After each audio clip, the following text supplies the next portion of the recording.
Good morning and welcome to Jazz Band Listening Experience number 3. Bix Beiderbecke wrote this jazz standard called In a Mist in 1927. He was a very accomplished composer and pianist, but he also taught himself how to play the cornet. And a lot of people only knew him as a cornet player, but he was primarily known as a pianist to start out. In 1928, in the midst of writing and everything else, he joined one of the most famous and prestigious dance orchestras in the United States, led by Paul Whiteman. Paul Whiteman was a violinist and a Navy musician, and was the one that actually premiered George Gershwin's Rhapsody in Blue. That's some good trivia for you. He only lived to be 28 years old, which is kind of young. He was a raging alcoholic, and that led to his death, along with his relentless schedule. He was probably playing 6 or 7 nights a week and working, 50, 60 hours at a time each week. So that's too much. He was one of the pioneers of what became known as the jazz ballad, and that would go on later to influence what would become cool jazz in the 1950s.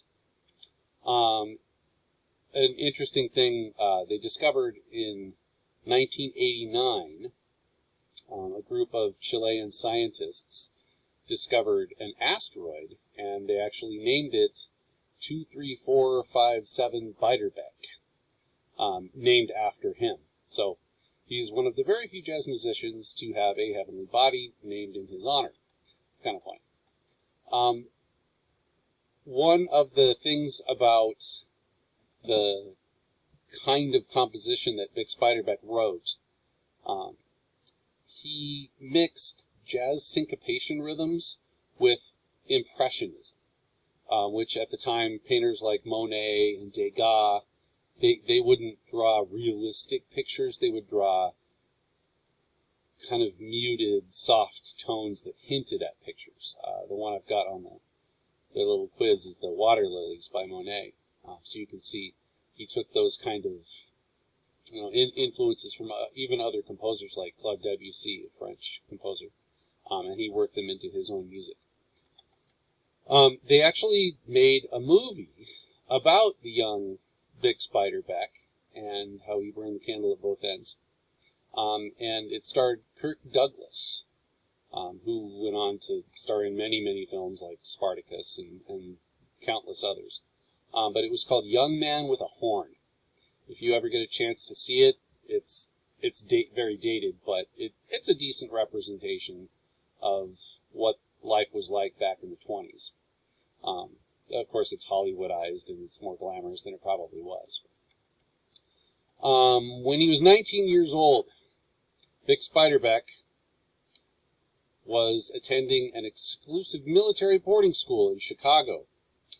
And he got kicked out because he was flunking all his classes and he had too many extracurricular activities. Mainly, he was running out and playing in jazz clubs all night and not focusing on his schoolwork at all.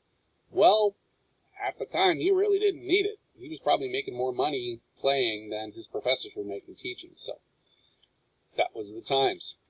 The very last recording that he played on was in 1930, and it was later inducted into the Grammy Hall of Fame, and it was I think one of the very first recordings of Georgia on My Mind. So that's a little bit about Bix Beiderbecke, and if you click on the next slide and go up here, this will take you to the YouTube of In a Mist by Bix Beiderbecke. So you're not hearing the computer audio quite well, and we will talk to you later.